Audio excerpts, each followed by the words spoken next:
আমার পিছনে আছে উহুদ পাহাড়।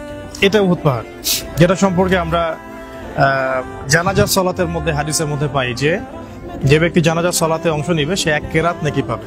তো এক কেরাত সমান সমান নবী সাল্লাল্লাহু আলাইহি ওয়াসাল্লাম বলেছেন এক কেরাত সমান সমান হচ্ছে এক উহুদ পাহাড়।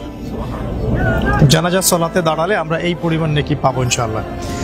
আর দাফন করে আসলে আরো এক কেরাত এক্সট্রা, 2 কেরাত, তার মানে 2 উহুদ পাহাড়। মানে এখন বুঝতে পারবো আমরা কেরাত শব্দের অর্থ কি।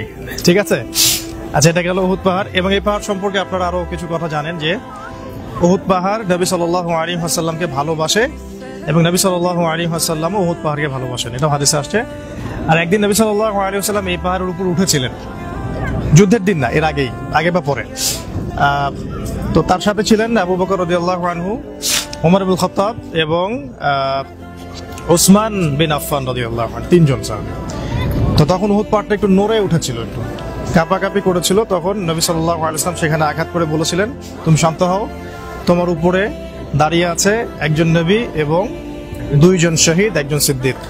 তোমার উপরে দাঁড়িয়ে আছে একজন নবী, একজন সিদ্দিক এবং 2 জন শহীদ। তো এখানে আলী ইবনে আবি তালিব রাদিয়াল্লাহু আনহু তিনি ছিলেন না, বাকিরা ছিলেন আর। তো এটা একটা পরিভাষা উহুদ পাহাড় সম্পর্কে জানলাম। আর এদিকে বাম দিকে যেটা দেখা যায় এটা হলো জাবালে রুমা। জাবালে রুমা এটাই সেই স্থান যেখানে নবী সাল্লাল্লাহু আলাইহি ওয়াসাল্লাম 50 জন তীরন্দাজ সাহাবীকে উহুদ যুদ্ধের দিন নিয়োজিত করেছিলেন। ওই দিকে আমরা একটু পরে আসছি ইনশাআল্লাহ। আর আমার পিছনে যেটা ঘেরা দেওয়ার জায়গা এটা হলো শুহাদা এ উহুদ, উহুদের সাহাবায়ে কেরাম রাদিয়াল্লাহু আনহুম আজমাইন, তাদের এটা মাকবারা। তারা এখানে ঘুমিয়ে আছেন ইনশাআল্লাহ। এখানেই তারা জান্নাতুল ফিরদৌসের বাতাস পাচ্ছেন ইনশাআল্লাহ।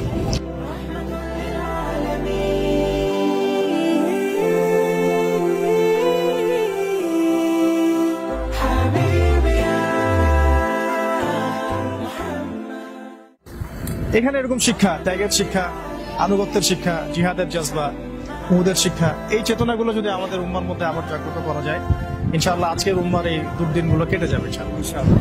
তো আমরা এই বিষয়গুলোকে শুধুমাত্র ভিজিট হিসেবে নিব না, যে ঘুরতে আসলাম, ঘুরলাম ফিরলাম চলে গেলাম, না, শিক্ষাগুলোকে নেওয়া।